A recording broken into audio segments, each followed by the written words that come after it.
It feels to me that since the COVID-19 pandemic first took hold, non-specialist journalists have become a bit more circumspect. The, ironically, breathless early reporting on treatments and cures has given way to a more considered, nuanced approach. And so, results published earlier this month from the randomised evaluation of COVID-19 therapy trial, also known as Recovery, were met with cautious optimism. That the findings were initially presented in a press release and not the traditional route for academic publishing almost certainly fed into the caution, with many reserving opinion until the data were published.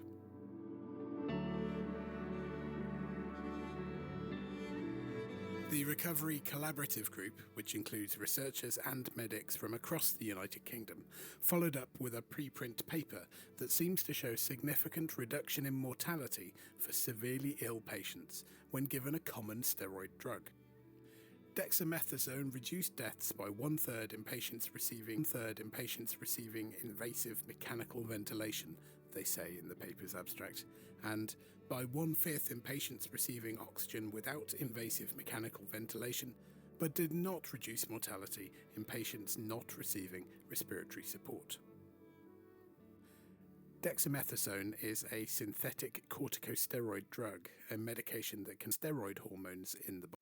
Corticosteroids, also commonly referred to as steroids, are synthetic drugs that mimic cortisol, a hormone that is responsible for managing many body functions, including sleep, managing fat and protein levels, minimizing inflammation, regulating blood pressure, etc.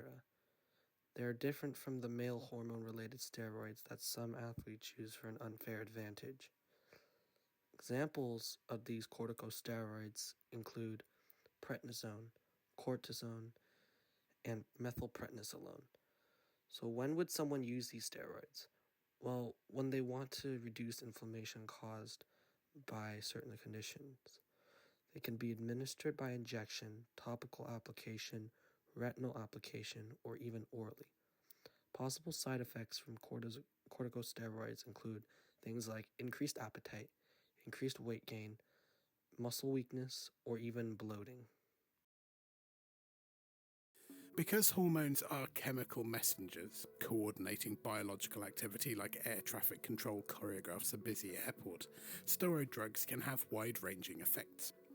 Corticosteroid-based drugs are used to treat conditions from hay fever and dermatitis through to Crohn's disease and prostate cancer.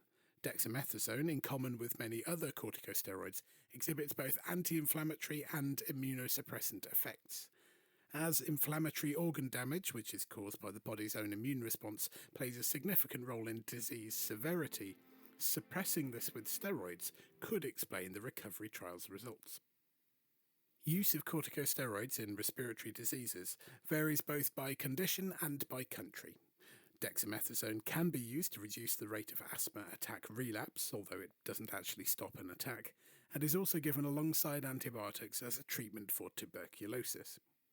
In February this year, research in Spanish hospitals showed that dexamethasone improves outcomes for people with acute respiratory distress syndrome, or ARDS. In some countries, notably China, corticosteroid anti-inflammatory drugs have been recommended as part of the suite of treatments for severe cases of COVID-19 all along. The history of dexamethasone is linked to a very different condition, arthritis. In the early 20th century, American physician Philip Showalter Hench was working in the Department of Rheumatic Diseases at the Mayo Clinic. Hench had a hunch that natural steroids could reduce the pain associated with arthritic joints. Two other Mayo Clinic researchers, Edward Kendall and Harold Mason, had identified potentially useful compounds in extracts from the adrenal gland. This included cortisone, which, in the late 1940s, was shown to be a powerful treatment for the painful condition. Hench and Kendall would go on to share the 1950 Nobel Prize in Physiology or Medicine, along with Swiss chemist Thaddeus Reichstein, for their discoveries relating to the hormones of the adrenal cortex, their structure and biological effects. Dexamethasone, a derivative of cortisone, was first synthesized by Hench in 1957.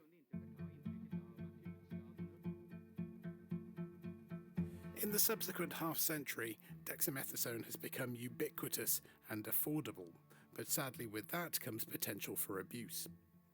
Back in 2010, there were concerning reports from Bangladesh about the widespread use of dexamethasone in the country's legal brothels.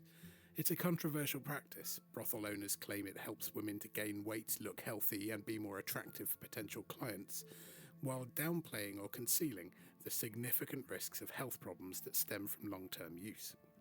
Organisations like ActionAid Bangladesh are raising awareness of the risks and campaigning for stronger legislation, but while the drug is cheaply available without prescription, they face an uphill battle.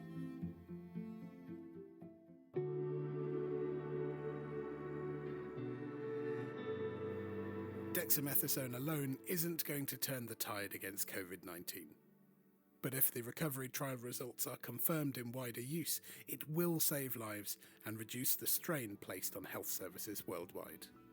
Cautiously, I'd say that's something to be optimistic about.